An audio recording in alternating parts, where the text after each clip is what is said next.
the way that most people do it. So, Real Estate Radio LA is dedicated to real estate right here in our market. And I am the most popular, fastest growing real estate show in Los Angeles because I'm the only real estate show in Los Angeles. Believe it or not, Real Estate Radio, the biggest investment you have. Just ask yourself, where do you have all your money? Checking account? Savings? With your ex-wife? Where is most of your money? Have you made a lot of money in stock? Have you lost a lot of money in stock? But that's paper money, right? Do you have access to that money right now, or if it's in a retirement fund? So we dedicate ourselves to real estate, the good, the bad, and the ugly. So I get topics all the time, and I try to educate you. I have a guest. We're not going to promote a company or anything like that. There's no compensation. I want to be very clear about that because we're going to talk about title insurance. So I've got George on the line, a very qualified title rep. And George, why don't you tell us a little bit about what title is and also the disclaimer that you and I talked about. Hi, Gil. Thank you so much. Just want to wish your listening audience a happy Thanksgiving. Once again, my name is George, and this is for educational purposes only. I am not giving any legal advice. Generally speaking, in my opinion, always here to assist any way I can. Title insurance, Gil, is evidence or proof of ownership in a property. Right, and that is an insurance policy. And I've talked about this on past shows about title theft, right? And it's a big thing right now, and I have been more not supporting it than supporting it because title insurance is an insurance. It's like getting insurance on your insurance. So I think it's overinsured. So, and I know you don't have an opinion one way or the other. You look for clean and clear title. Explain to the listening audience what that really means. Well, Gil, what we do and what the title and insurance industry does is we issue preliminary title reports. We abstract the subject property through computer systems. We're able to, through our third-party vendors, access data information and then provide a preliminary title report that will give the legal description of the property, which is Exhibit A. It's going to give you also any line items in the preliminary title report that represent a deed of trust, a tax information with the county recorder's office. It's going to give you basically all the information that's needed in order to, for us it's generally speaking, a title insurance company to clear all the items from the prelim so that when it transfers to the seller, it's clear of any title defects. What do you think the biggest mistakes that either real estate agents make or sellers make or lenders make? What do you think the biggest mistake is regarding title insurance that people do? Well, the biggest mistake, in my opinion, is there could be a lot of them. At the beginning of the transaction, it's always really important to get the statement of information from either the borrower or if the insurance company is giving an insurance policy to protect the lender, or if the title insurance company is giving an insurance policy to protect the homeowner. So that's a big no-no. We need to always get that up front, and that's it. I couldn't agree with you more. That statement of information, and I give it to my clients right away when we're opening up escrow, or sometimes even when I take the listing. And I say, and they're always asking me, why do you need to know about me? I'm selling my house. Why are you asking me about my social security number, if I've been married before, where I lived? Why is that statement of information so important to get it in the beginning and not at the end of an escrow? Gil, it's really important to get it at the beginning because a lot of times sellers, you know, when you, I'm sure you're in a listing appointment, you're signing the purchase agreement, it's always best to get everything up front. Like I said, I'm not a realtor, but this is what I hear from realtors in general, is get everything up front, especially that what it's termed in the title insurance industry as an SI, the abbreviation for Statement of Information. And that basically will allow the title insurance company to dig a little bit deeper if we're selling a property, if the realtor is listing the property, selling that property, we want to make sure that the seller, we clear the seller from any liability that might carry over to the new homeowner. There's always liens, child support liens, spousal liens, tax liens, all sorts of different liens that could be, accidentally missed when one is doing a preliminary title report. So we always want to make sure that that's always the case. We always get those statement informations up front.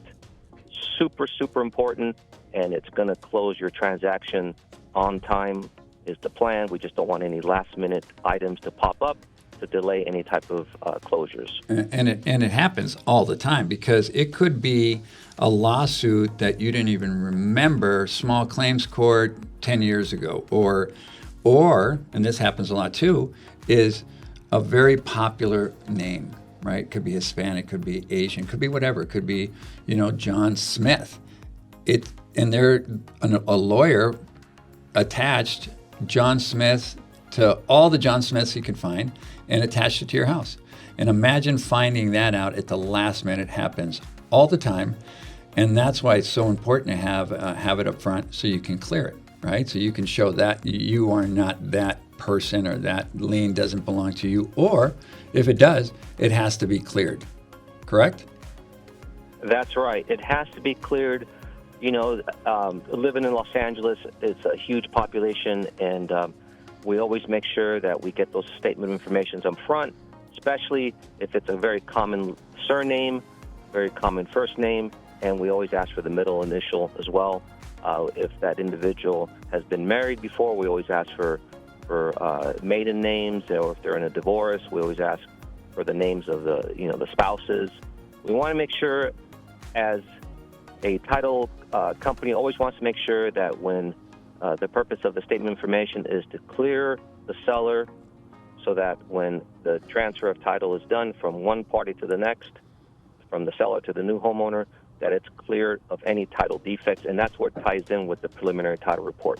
So Right. with all those two things in mind, very important to get those up front at the beginning when you open up your escrow. I agree with you. How about boundary disputes, or maybe the city put in some kind of fine against the property? That all comes up there too, correct? Yes, when the escrow officer or the real estate agent orders the preliminary title report, there's a vast group of researchers and examiners at the title insurance companies. They dedicate themselves to making sure that they abstract the property. The title insurance companies, they insure the legal description, not the actual physical address. So the legal description, which is the map, the page, the book, the track. So generally speaking, the APN, the assessor parcel number, is what's generally known as the legal description. So with that, I want to make sure that we check all boundaries, easements, and that's where what's called a hyperlink prelim comes in, which is the underlying documents.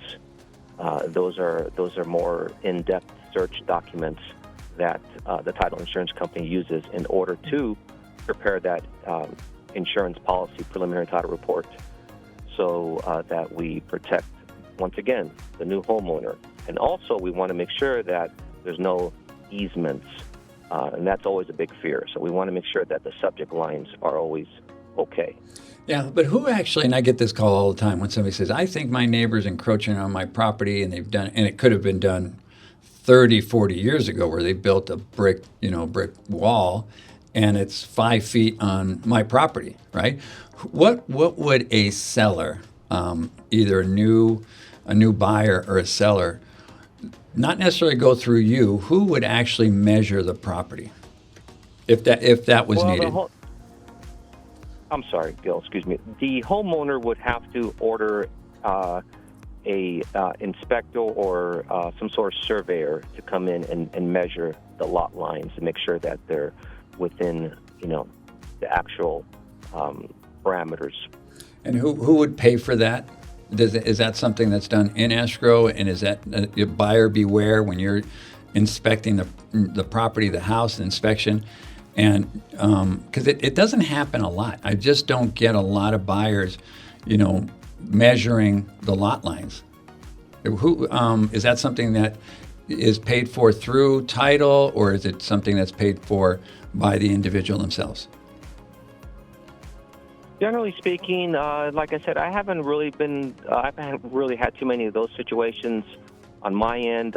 But what I've been hearing is that the homeowner would have to hire a surveyor. Okay, and I'm actually going to do a show on that, because you're right. It doesn't happen a lot, but when it happens, people are really upset. It's happening at the last minute. It wasn't disclosed. And now you sold an 11,000 square foot lot that's actually 10,000, and all of a sudden it is a big deal. So okay, so I'm gonna do a show on that. George, anything else that you want to do? Go ahead and do your disclaimer, because you and I know how important that is. Go ahead and do your disclaimer again that we talked about. Thank you, Gil. Yeah, we're all governed by the Department of Insurance, so we always want to make sure we give the full disclosure that this is for educational purposes only. There's no legal advice being given on my end. And I am not receiving any benefit whatsoever. This is just for the mere pleasure of your audience, just to educate them as much as I can, in my opinion, with what I know to benefit them. Correct. And I am not receiving any compensation at all. We did not promote a company. We're not giving out any phone numbers.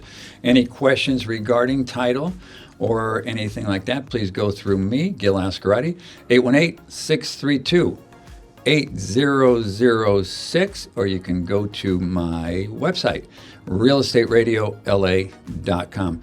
George, God bless you, buddy. We haven't had the pleasure of meeting. I've heard a lot about you. That is why you are here, and I'm looking forward to speaking with you real soon. Happy Thanksgiving, bro.